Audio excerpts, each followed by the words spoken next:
Well, thank you very much. I feel like home. Realtors. Realtors. Great business. We love that business. I love that business. Every time I go down in this incredible beast. You know what the beast is? The world's most expensive car. It's really not a car, it's an army tank that rides better.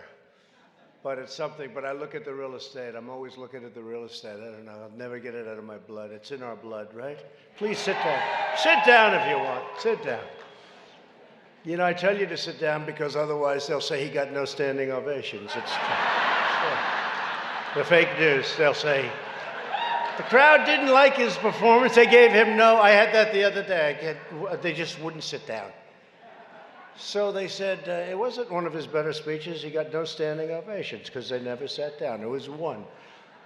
But we love you people, and I know they were just telling me, John, that it's a record. They have people here, they have people in all the ballrooms all over this beautiful hotel, and they have people outside in closed circuits. Somehow you people know real estate, so you know you have the best location, right?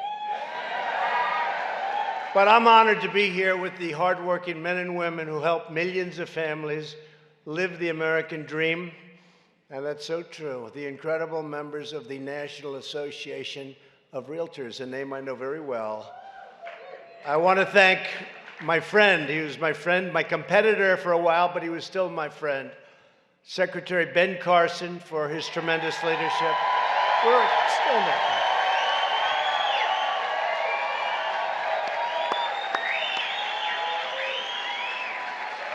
You know, he's a great guy.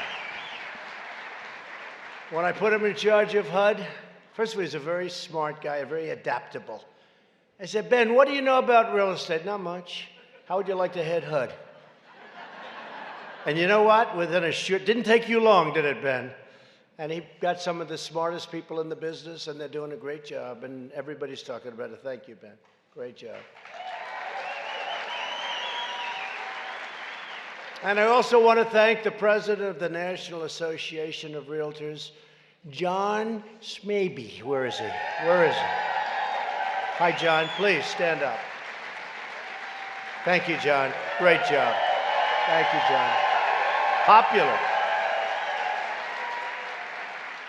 Where's CEO Bob Goldberg? Bob. Thank you, Bob. Respected guys. Vice President Tracy Casper. Vice President, I just met Tracy. Great family. Thank you, Tracy. And your entire team for everything that you do to support realtors around the country. I guess that includes me. I took a little sabbatical for 8 years. You know,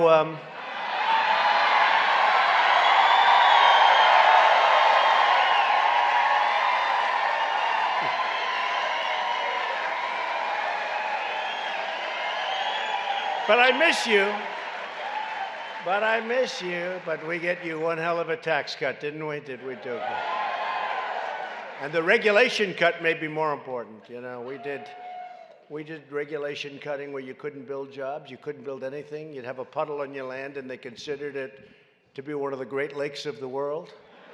Sure, you'd have a puddle. And if it formed more than twice a year, a puddle.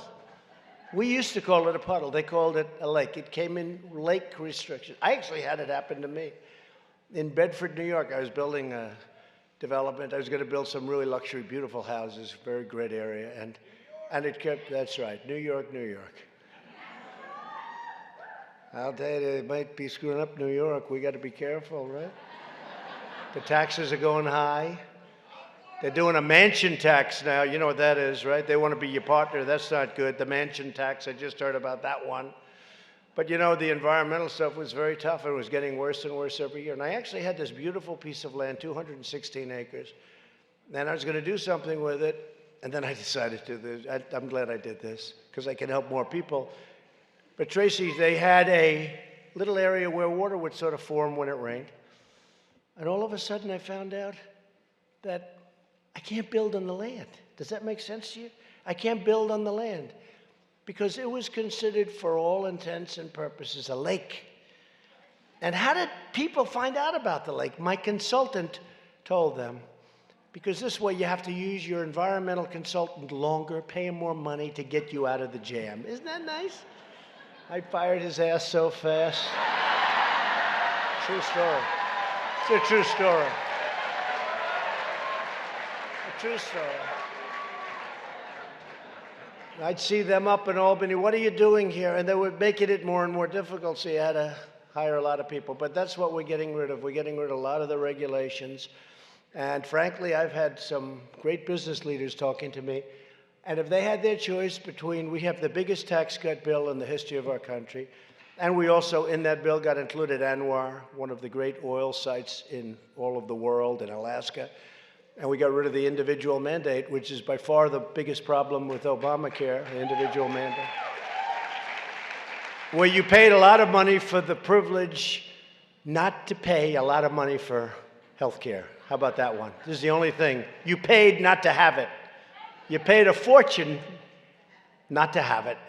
And we got rid of it. So, but we are doing regulations, and I think regulations, frankly, maybe are a bigger reason for our tremendous success as a country over the last 2.5 years, maybe even bigger than the tax cuts. I mean, it's incredible what's happening.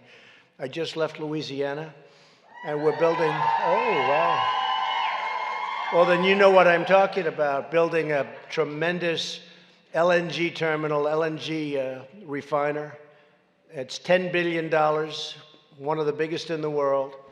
It must be a mile long. I've never seen anything like this. It's a building, but it's all pipes inside, all pipes. There's no space, there's all pipes. They didn't use any space, Ben. And I've never seen it, it's incredible. $10 billion, 10,000 jobs. Louisiana, now they're gonna do more of them. And if you look over the last 40 years, I don't think we built a refinery, or certainly we built very few of them. And now we have a lot of refineries going up in great locations, and it's really incredible. Nobody thought they'd ever see a refinery built, but we worked with the EPA, and we worked with people that were really stopping them. These people were in the process of getting permits for many, many years, and we helped them, and we got them very, very quickly, and they've invested tremendous amounts of money, and it's sold out. It's sold out. For 20 years, it's all sold out. See, that's no different than an office building. You sign a lease, and you get your financing, right? These people, they sign with countries, and they get their financing. But I think it's bigger and probably even better, if you want to know the truth. And they're happy, and it's a lot of people that are working, and we did that, but we did many of them. We did the pipeline, as you know, the big pipelines, the Keystone XL pipeline. We did the, right? That was dead. 48,000 jobs, and the Dakota Access Pipeline. And these are tremendous things, and frankly, environmentally great, better than tracking it down, better than putting it in trains, better than doing any other way. And it goes to the various parts of the country that need it. They're fantastic. These are things that would never have happened if other people got into office. I could almost say if almost anybody else in the world got into office, I don't think it would have happened, including Republicans. But before I begin, I'm pleased to announce that we've just reached an agreement with Canada and Mexico, and we'll be selling our product into those countries without the imposition of tariffs or major tariffs. Big difference. As you know, Canada has been for years, and we have a great relationship with Canada and the Prime Minister. We have a great relationship, but they've been charging us extremely high tariffs, as much as 285% or more for our agricultural products, which is an absolute barrier. It's essentially a barrier. In other words, when you pay 285, guess what? You know what they're saying? We don't want your business. So it was a barrier to our farmers being able to do business with them, to our farmers being able to sell product in there. So that deal is going to be a fantastic deal for our country. And hopefully Congress will approve the USMCA quickly. And then the great farmers and manufacturers and steel plants will make our economy even more successful than it already is, if that's possible, which it is possible.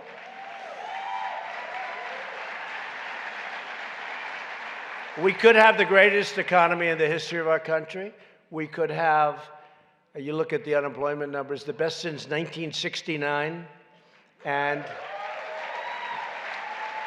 in a very short period, it'll be, assuming we just go a little bit further, it'll be the best in history. The unemployment numbers are great, but the employment numbers are even better. We have the most people working today than at any time in the history of our country. We have almost 160 million people working. And many of those people are going to go out and buy a house, right, Tracy? They're going to use you as the broker. They're going to call Tracy, I want to buy a house. And I won't pay you 6%, Tracy. I won't. I'll pay you 1%. I was famous for that. No. Don't worry. Nobody accepted it. Don't feel. But I tried like hell, I'll tell you. No, but I'd get it down to 4 or 5. That's not so bad. I had one case in Palm Beach. Believe it or not, $100 million house. Can you believe it? And the broker did a fantastic job. And I told the broker, I'm paying you more than you're supposed to get. He got millions. Sold the house for $100 million. You believe it? Bought it for 39. Then I sold it for 100. It wasn't immediate. It took a couple of years. That's okay. I had to paint it inside a little bit, little paint, little fix-up, little fix-up. I call it a turnaround. Because I had nothing to, I had a beautiful house, Mar-a-Lago, and I said this was one that came onto the market through really a tragedy, a very sad situation with the owner had a tremendous problem. And so anyway, it was put up and I got it and I sold it, I flipped it, but I had a great broker, 2 good brokers actually, but I paid them more money than they actually asked for. I made a deal with them and I paid them more. And I've done that a lot. I've also done it the other way where I'm not so happy. Then I do a little, but I won't talk about that today. We'll save that for another time. But really, there's nothing like a good broker. I mean, you're no different than a great surgeon, a great anything. I mean, it's true. It's true. And you're not all brokers. You're realtors, and you build, and you rent, and you lease, but you sell. And honestly, I've seen cases where you give it to the wrong person, and you just sit, and you just die with it. And then the right person comes along, and it's like genius. It's like genius. And you have to remember those people. Those are great people, and you have to reward them properly. I really mean it. You have to reward them properly. So you are really, truly, fantastically talented people. There are some probably in this room that don't have such great talent. You know who I am, and you know who they are. But you have some tremendously talented people in this room. I know this business so well. I love this business. And you have people that can really do a job that very few people can do. And frankly, if you went into another business, you'd do great with that too. But there's something about the real estate world that's it's incredible. You just love it. It's in your blood. It's in your blood. So even as president, and that's why I tell you, even as president, I ride down those streets and I say, wow, is that place nice? Wow, what could you do with that? Look at that site. And then I said, wait a minute, I have to deal with China. Forget about this stuff. So I love your business, and we're here today because realtors play a special role in the American economy, and that's true. I would think it's the largest business in this country when you add it all up. You add up all the family firms and the big real estate firms and the single family home builders and the ones that do a lot of homes. I mean, thousands and thousands, but you add it all up and it's the biggest business. There's nothing close. It's bigger than oil and gas, which is big. It's bigger than cars, bigger than anything. As a group, you're a tremendously big business and a very powerful business politically because you have numbers. Numbers is power. When a young family needs room to grow, when a new job sparks a new adventure in a brand new, beautiful city, when parents want to find the right neighborhood and schools for their children, Americans put our trust in you, our great realtors, and that's true. Very important.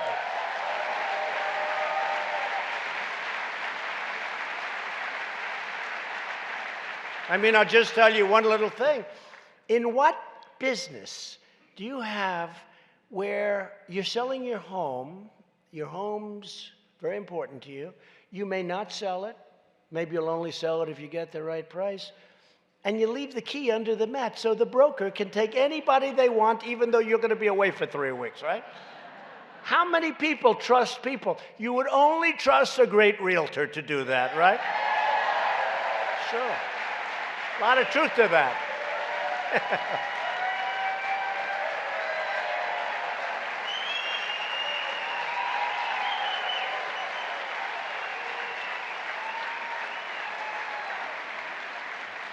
See, I have a speech, and I have great speechwriters, but they don't know this kind of stuff. So this is all, so far, this is all off cuff. But they don't know what I know, and they don't know what you know, because they write speeches, and our economy is great. But you've heard that before, right? But they don't know these kind of little things, right? And those are the little things that make you great. Home is where our hearts are. And all of you, as Americans, you find a home for the ones that you love the most. So today I want to thank all of you. This is a time of extraordinary opportunity for our country. And as I said, I think our country is doing better now than we've ever done before as an economy. And I think it's going to get even better. We're the envy of the world. There's only truly never been a better time, in my opinion, to build and break ground in America. People are making a lot of money, and they're doing well, and jobs are so good, and so many positive things are happening. We've added nearly 6 million jobs since my election, including more than 120,000 real estate jobs. You believe that? See, I view that as a negative. I say 120,000 more people that we have to compete with, right? What do we need that for? We've also gained more than 650,000 new construction jobs. And you know, and if you remember when I first came here, and if you remember 3 years ago, 4 years ago, 5 years ago, it wasn't so good. But right now, America really is once again a nation of builders. We're building again.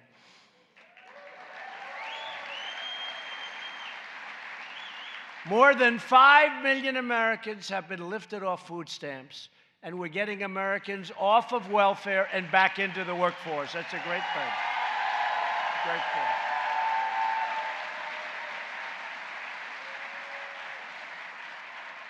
That's a great thing. I mean, you think of that, 5 million people off of food stamps. You know what that costs?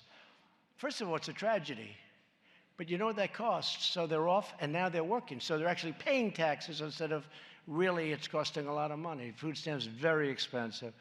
And very importantly, women filled more than 60% of all of the new jobs created over the past year. 60!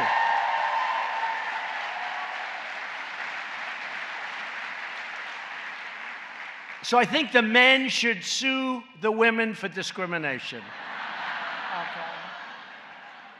They should sue. Get a great lawyer.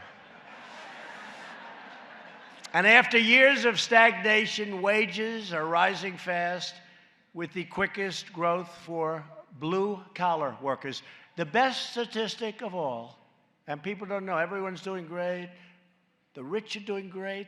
The not-so-rich are doing great. The middle income is doing the best. But the best of all, the blue-collar worker has the biggest percentage increase of anybody.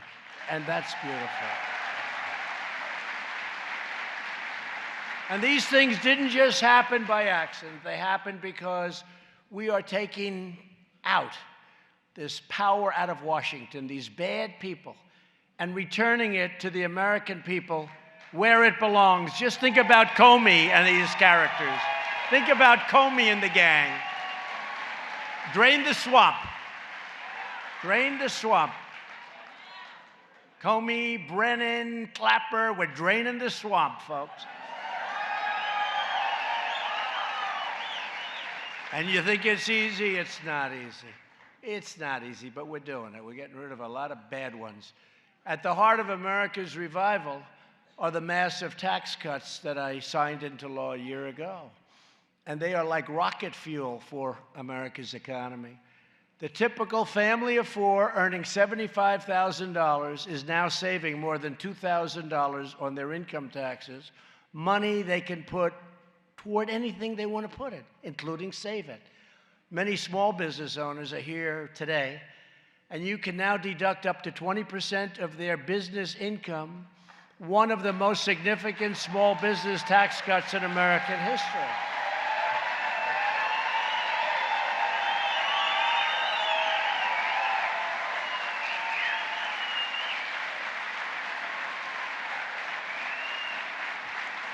Thank you. It's so good that you see that, because a lot of people, you know, they're all getting these tremendous tax cuts, and a lot of people don't know they're getting them, and sometimes they're taken out by the business, so, you know, they're getting checks, and they notice they're a little bit bigger, but they don't really notice. You people, many of you have your own businesses, and you see the kind of money that you're making, much more money, and you're investing much more money. But it's great that when you see it, you know, you're very entrepreneurial people. Real estate people are. If you're not, you're in deep trouble. If you're not, you don't want to be in this room very long, because you won't last. But it's pretty amazing. And the other thing that's amazing is 1 year expensing. How about that? I mean, 1 year expensing, I think, is one of the biggest things. And nobody talks about it, really, but it's a tremendous, you write it off in 1 year, and nobody thought would ever see the day when you get that. But it spurs growth, and it's been fantastic. And we've also done something that for this room and for farmers and for ranchers and for, you know, small businesses, fairly big businesses actually, we've virtually eliminated the very unfair estate tax, also known as the death tax. So if you want to leave your real estate company to your child or your children, they like real estate, they have an aptitude, and you love them and they love you, otherwise don't do it, the hell with them.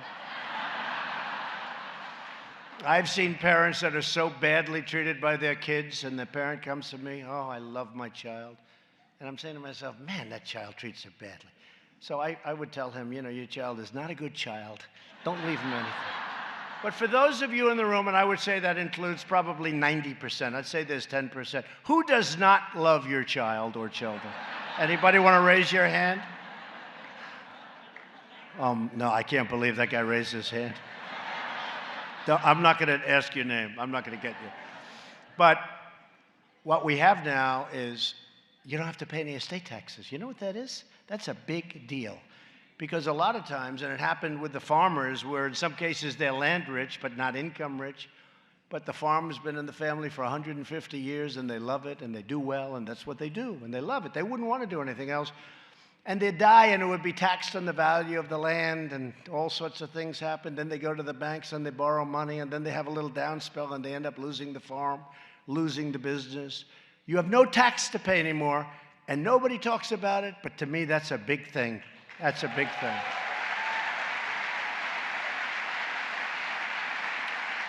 And thanks to the opportunity zones where Ben Carson's been working so hard,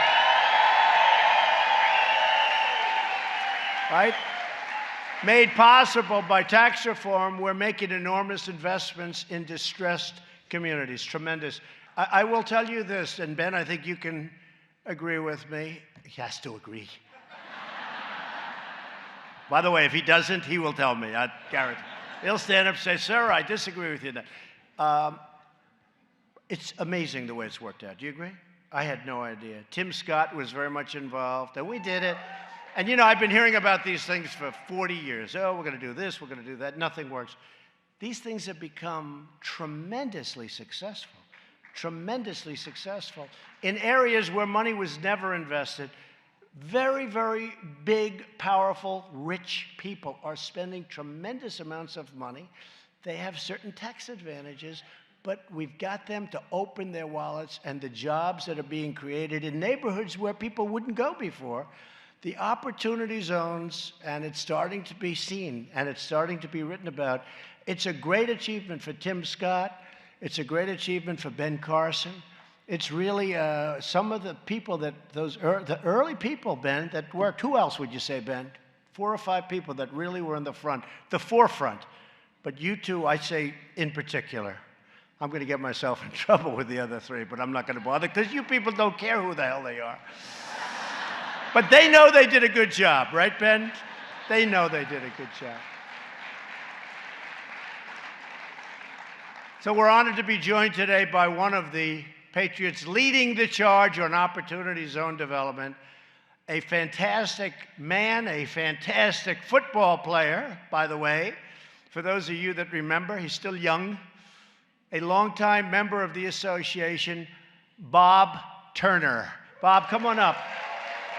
Let us know. Come on, Bob. Let us have a little information, please. How are you, Bob? Thank you. Have a good All right. Thank you, Mr. President. What an honor to be here today. All right. Thanks. Thank you so much for this great economy. When you were elected in Memphis, the cloud lifted off of Memphis and the economy took off.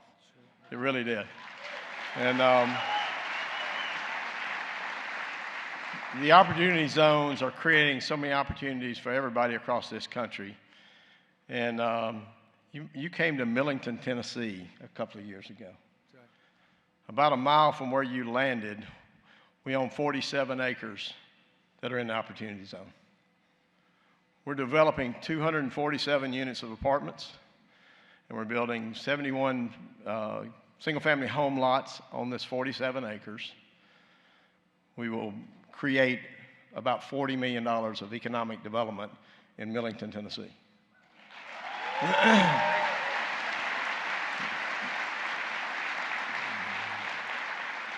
Millington has not seen any new developments for over 10 years.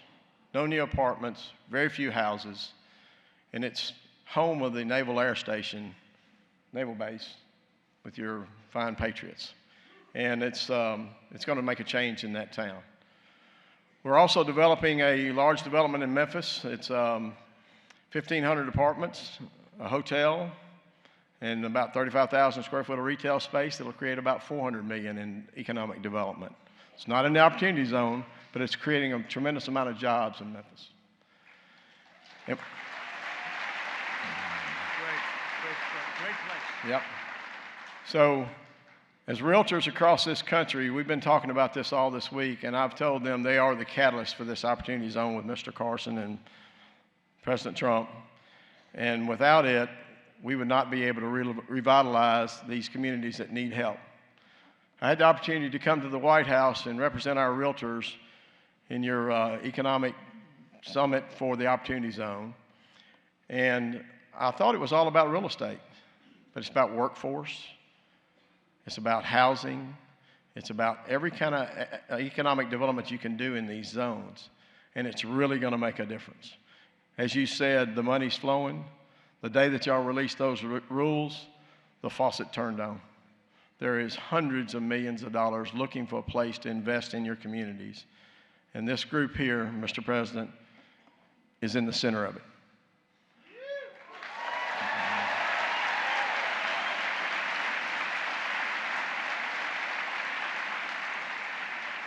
Our realtors are going to create this situation in every city and town across the country and be the catalyst for building these opportunity zones out to put people to work and put people in homes and revitalize our nation. And we, on behalf of the realtors, we want to thank you. Thank you very much. That's so nice. And I want to say one more thing. Thank you, Mr. President, for making America great again.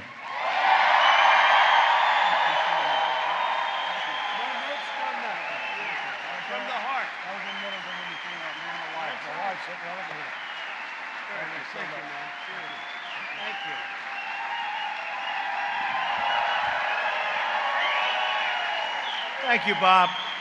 Wow, that's from the heart. No notes, no nothing. That's from the heart. And I have to tell you, a man who just I introduced him, but I'm going to ask him to take a little bit of a stand. Your president, because John Smaby, you really wanted Trump, and look how you turned out. Right? Stand up, John, will you please?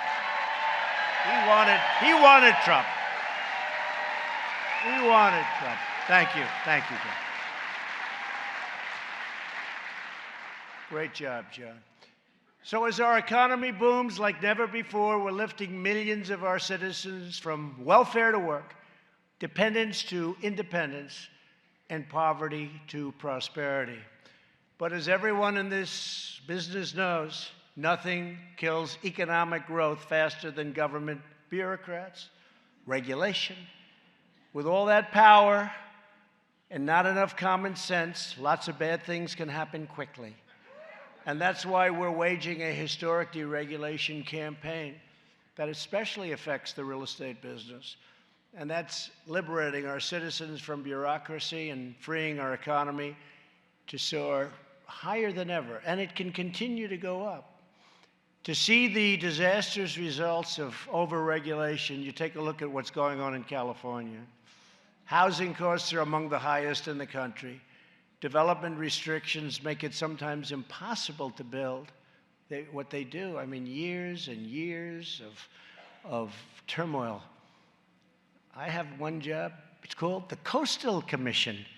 Oh, they're fun to deal with. If you're really good, you'll have your permits within 20 years or not have them within 20 years. We vote no. Wait a minute, we've been looking at these things for 20 years. We vote no. How about that? How about when you're looking at a permit, you've devoted millions and millions of dollars, and you go into that hearing after years, and you have no idea if they're going to vote yes or no. And oftentimes they vote no. So we're trying to end that. State and local regulations can easily add $200,000 to the price of a single home. And it's no surprise that in California, and I don't want to single them out, but they have a train going up now. You know, this fast train, you heard about this disaster? I mean, you people know how to build on time, on budget, preferably ahead of time and under budget, right? This is a train that's not working out so well. It's a fast train, but not a bullet train, so it's not that fast. And it was going to go from San Francisco to Los Angeles, and then a thing called cost overruns happened. And many of you know about it as well. It's in the thing today, because I said, we're not paying any more money for it. California's lost control. And it's an incredible thing. It's got to be a straight run. And they build a section, and then they build another section way away, and then another section.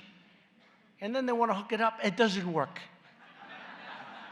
You can't hook it up.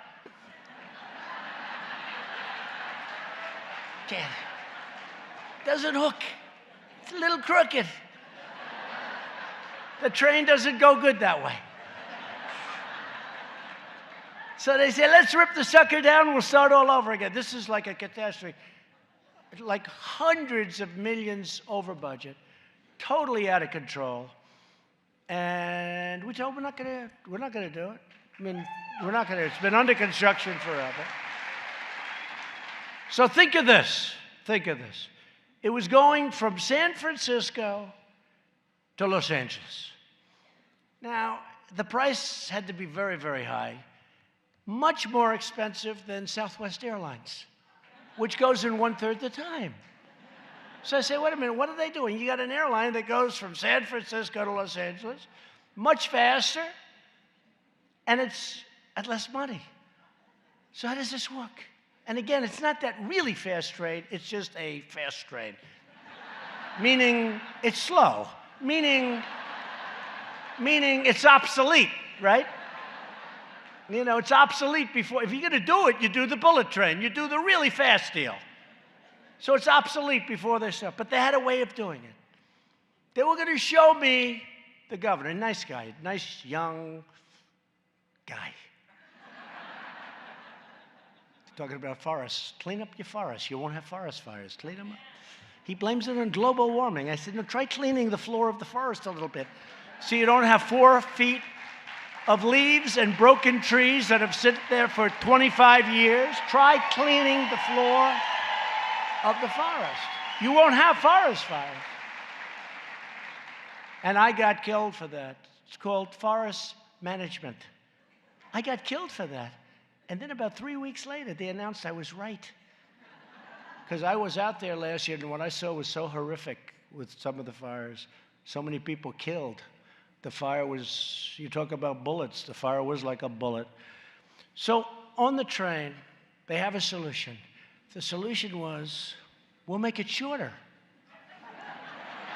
So instead of going from San Francisco to Los Angeles, beautiful, right in the middle, they cut all of that out. And now you go from this tiny little town to another tiny little town for billions of dollars. And they think they can do it for just billions of dollars more than the original projection. These people are crazy. So I told the great Elaine Chao, Secretary of Transportation, doing a fantastic job. I said, Elaine, it's over for them. This has been going on for many years, long before I got there. I would have told them, I would have said, listen, if an airplane's much faster, what are we doing? No, what are we doing? And I also would have done the super modern thing, and we would have had it built on time, and we would have had it built on budget, and it just didn't work out that way. It's a mess, and we're not paying any more money into that one. That's a disaster if you've ever seen it. Make it shorter. How do you like that, John? Is that a good idea? Cut the big cities out, a little too much, too expensive. Let's make it like real short. You have 3 people on it a day.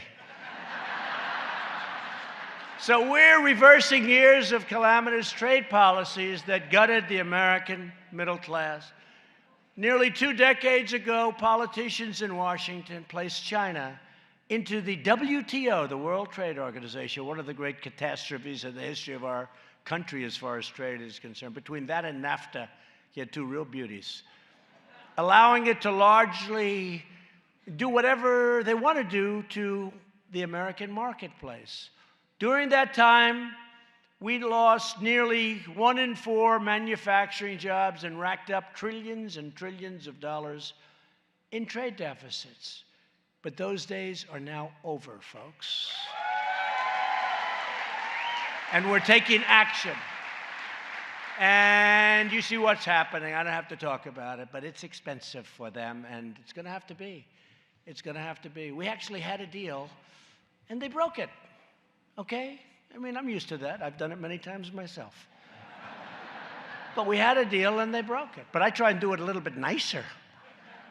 Ben, I try and take the lumps out, you know? Try and nice and easy. Just let's have dinner. Let's talk about it.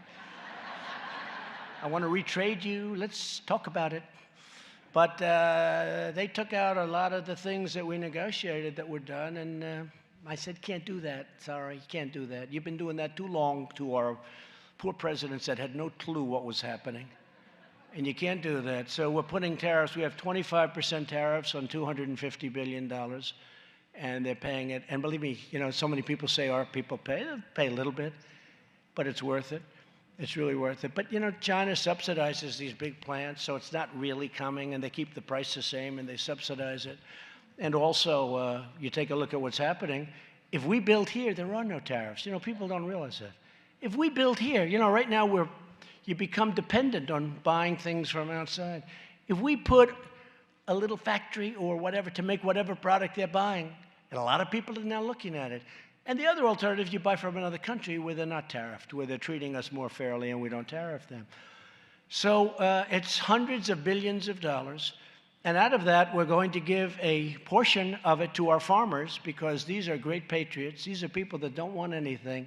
They just want a fair playing surface. And our farmers are going to do really well. I mean, they're doing well, but they're going to do really well. Between that and the USMCA, our farmers are going to be very happy very shortly. But you're talking about maybe $15 billion to our farmers out of $125 billion. And they're really, you have to understand, they've taken the brunt because China, to negotiate with us, said, well, we're not going to buy any of your farm products. So I called Sonny Perdue, our great Secretary of Agriculture, and I said, Sonny, what's the biggest amount they've ever spent in this country? He said, about 15 billion. People could say 18, 19, but basically 15 billion. I said, so let's take 15 billion, set it aside out of the 100 or 125 billion, whatever it may be. And what we'll do is the farmers will sell at a lower price because of competition.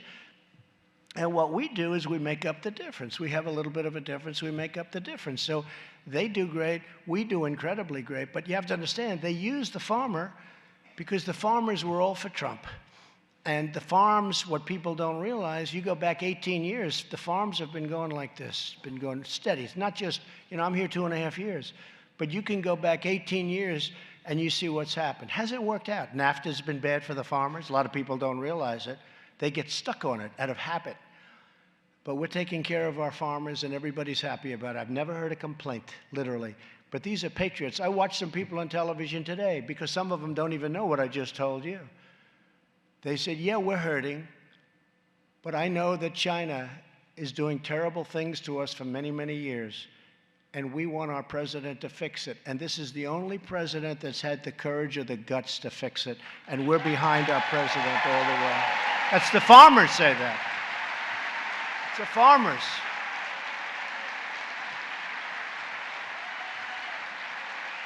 That's the farmers.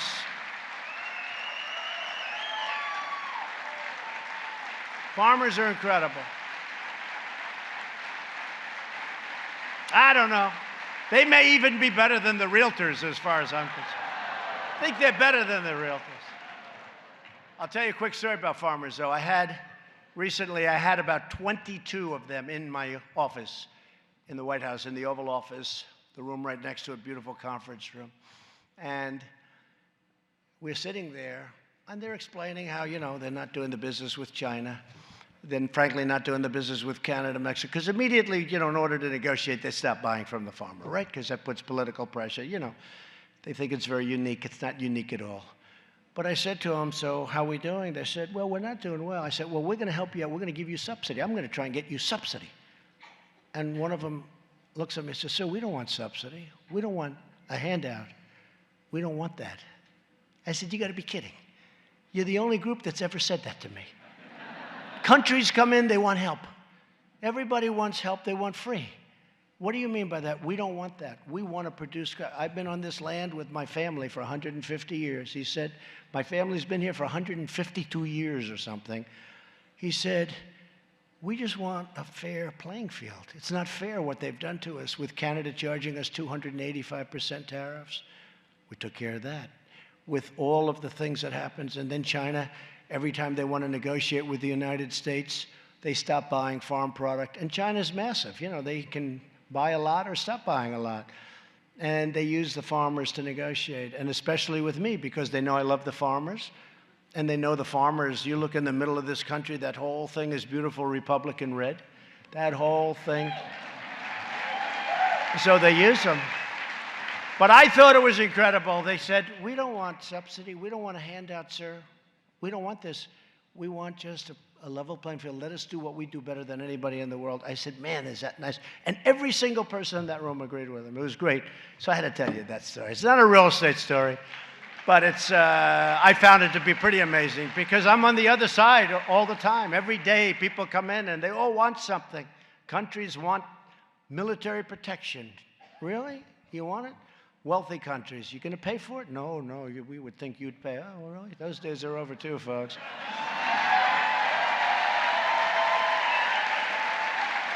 Those days are over. That's almost as bad as trade, you want to know the truth. But we're getting it all fixed up. After years of building up other countries, we're finally building our country. And I've directed federal agencies. Thank you.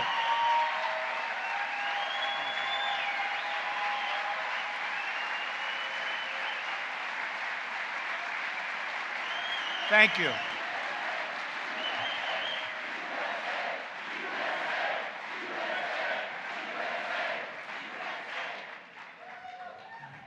Yeah, you just, you smart people. Aren't we, hey, seriously, aren't we tired of being ripped off? We're being ripped off by everybody. I tell people about NATO. NATO's fine. But I got them to spend $100 billion more. We were paying essentially for most of NATO.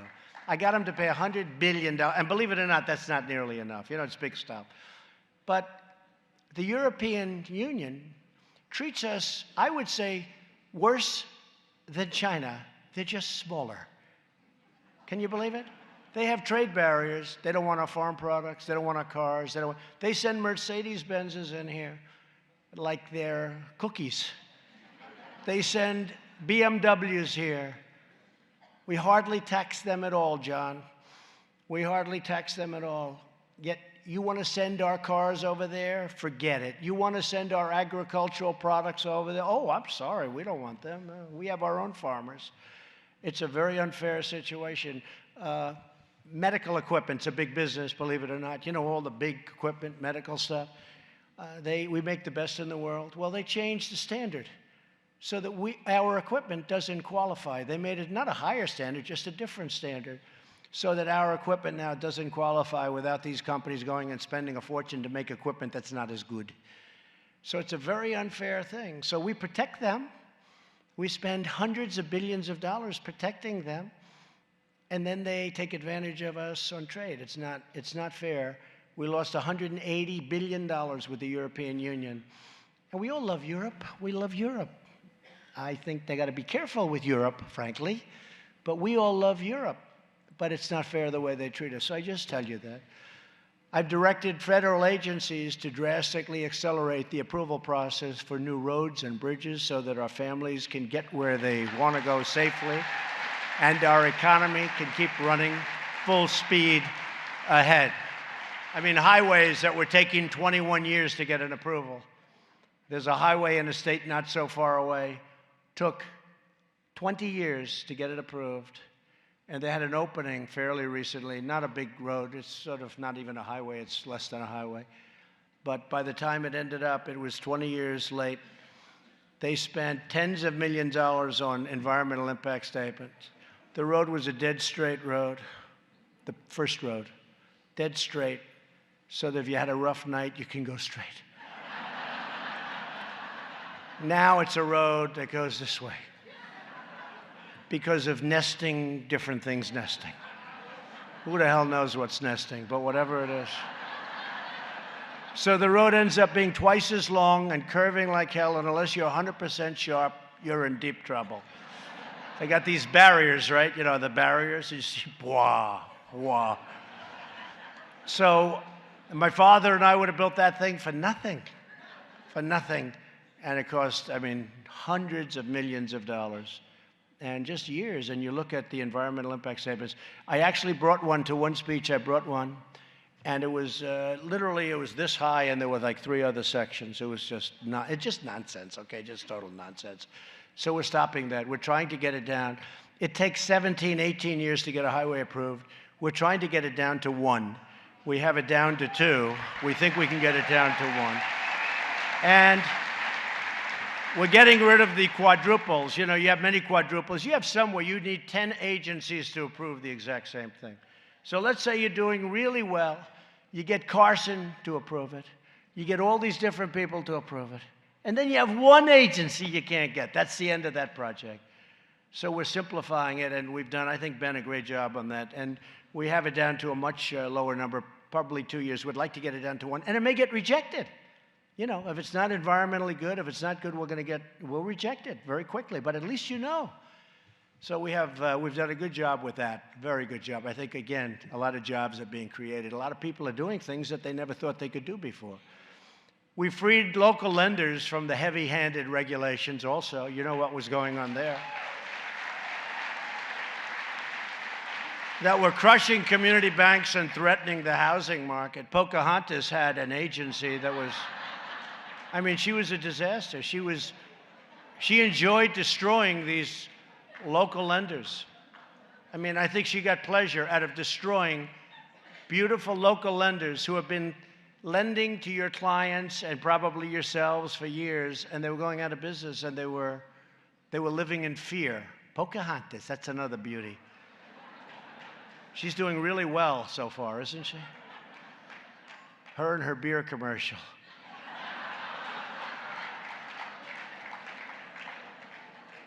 How about the kid? Did you see the way she got the kid? Did anybody see that? Anybody see? Where she wanted the child brought in front of her? What? Boy, that kid moved quickly. No, she's got a lot of pent-up anger. She's an angry person. But you know what? Making it very tough on people that you know. You know exactly what I'm talking about. And now we have that running beautifully, and they're loaning, and they're nice people. You know, they're nice people again. By some estimates, under the previous administration, CFPB regulations cost credit unions a stunning $6 billion. Well, that's what we're talking about. That was her baby. And she had the man that was in charge of that running in the great state of Ohio. But Mike did a good job, and I did a good job. We fought, and your current governor came from behind, and he was down by 6 or 7 points with a couple of days left. We went out, we made a rally like you wouldn't believe in the great state of Ohio, and he ended up winning by 6 or 7 points. And that was a great day for Ohio. We love Ohio. That was a great day. Last year, we rolled back the Dodd-Frank regulations that were crippling local banks that millions of home buyers and small businesses rely on.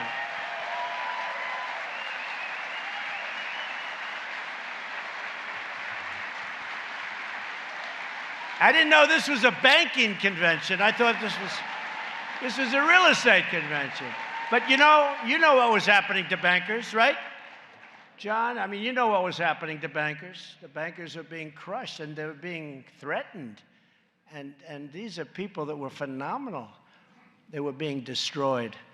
Now, small lenders are once again thriving. They're free to invest in our communities and help more families experience the joy and the pride of home ownership. And I'll never get credit for this. The press doesn't give me any credit for anything, no matter what I do. No, it's true. It doesn't matter. Look, who cares? The people know. The people know. That's why I have to go through a different source. It's called do speeches and go with our social media stuff, which is quite powerful, I must say. But they're very dishonest. And, you know, we're right now dealing with Iran. And they put out so many false messages that Iran is totally confused. I don't know. That might be a good thing. No, they put out the fake news. They put out messages. These people right back here. They put out messages that I'm angry with my people. I'm not angry with them. I make my own decisions. But I'm angry with my people. I'm not angry with my people. I'm worse than they are. They're worse than me are. They're more militant. Mike Pompeo's doing a great job. Bolton's doing a great job. But they make it sound like it's a conflict. And the good news, I was thinking today, I said, gee, what must our adversaries think? And then I look and I say, you know, it's probably a good thing because they're saying, man, I don't know where these people are coming from, right? But they put out false. You know, they say confidential sources. Do you ever notice they never write the names of people anymore? Everything is, a source says, there is no source. The person doesn't exist. The person's not alive. It's bullshit, okay? It's bullshit.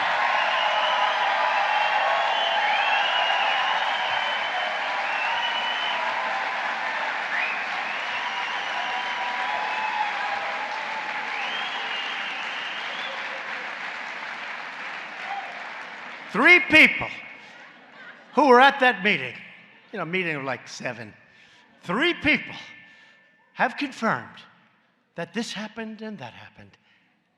There were no 3 people. They make it up. These are bad people. These are people, that's why I came up with the term, fake news. It's a good term. I've had better, but that's a good term, fake news. It's a hoax. My administration is also committed to reforming our housing finance system, so important. More than a decade after the financial crisis, Fannie Mae and Freddie Mac are still in conservatorship. Fannie and Freddie still dominate the market with no real competition from the private sector. And the taxpayers are still on the hook if another crisis should happen. And this is a pretty urgent problem. We're doing well with it now. It's well managed now. We have great people. But it's a pretty big problem. And it's really a problem that other than government should be doing. So we're looking at different alternatives. We have many geniuses looking at it, and we'll figure something out. But Fannie and Freddie can do a lot better than they're doing, although now they have some very good people running it. And that's why I recently directed the Department of Treasury and HUD, Ben, to develop a framework for a modern housing finance system. And you're working on that, Ben? I know you have some incredible talent from Wall Street coming in.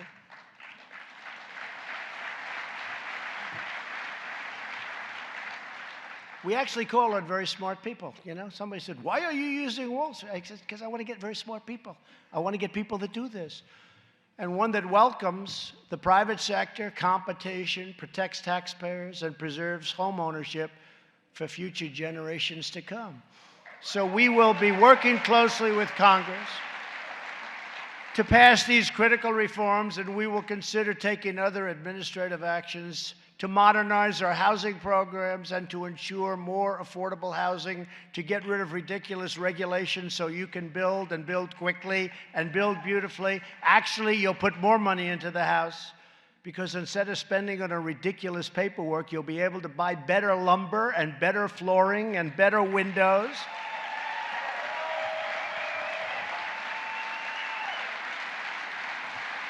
And just as we believe that every American should have the chance to own a home, if they work hard and follow the rules, we'll also believe that every American should have the right to choose their own health care. We're going to become really the party of health care.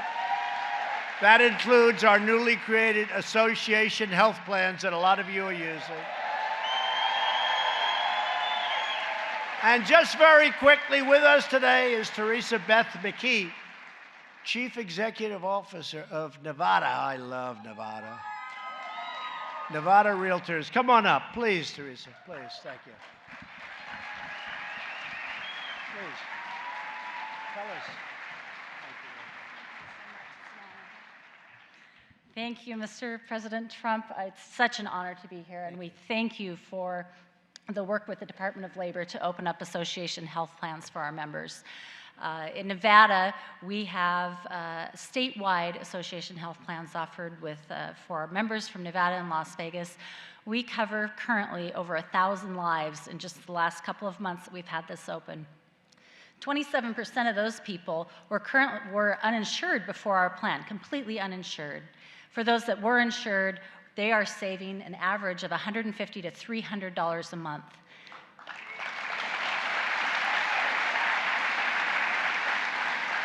It's saving an estimated $2 million in Nevada this year. And that money goes right back into their businesses and right back into their communities, helping our economy.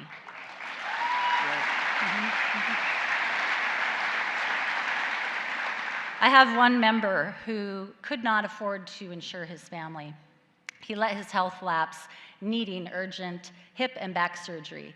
When he was able to finally get this affordable, full coverage care in Nevada under the association health plan, he was able to, in his words, get back on track, be the breadwinner for his family again, and make himself great again.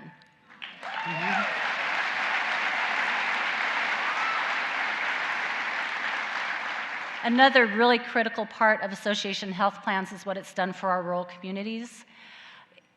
Before association health plans, our rural communities had one choice, one product, one plan. Through Hometown Health, they have offered multiple insurance products to the rural areas. That gives our rural realtors a choice now of their health plans, a choice of the products that they use to insure themselves and their families. We recently went, a couple of colleagues and I went and met at the White House with the Department of Labor because association health plans are under attack. And we're working with the Department of Labor to ensure that this critical need for our realtors is allowed to continue. It's critically important to our realtors to have choices to fully affordable and full coverage health plans. Thank you again, Mr. President. It's a great honor. Thank you.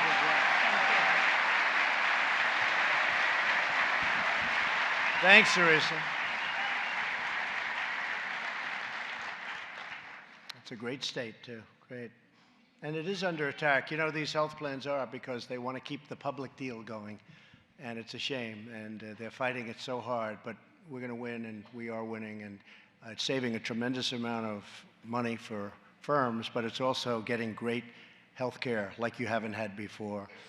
And we also have to protect the 180 million people with private health care. They want to destroy that. I must tell you, we have an election coming up that's going to be very important for you people because they want to take it away. They want to bring your taxes up to 80 or 90%. They started a couple of months ago at 70. But they really mean 80 or 90 or 95. And that won't pay for it, by the way. That won't. You need twice that. So you have to be very careful, but we'll always be defending America's rights to have low-cost, high-quality health care of your choice, so important. And sadly, when you look at what's going on with Washington, you see a lot of positives, but you also see people that are fighting very hard. They have 25 people now running for the office of president, and some of these people are stone cold crazy.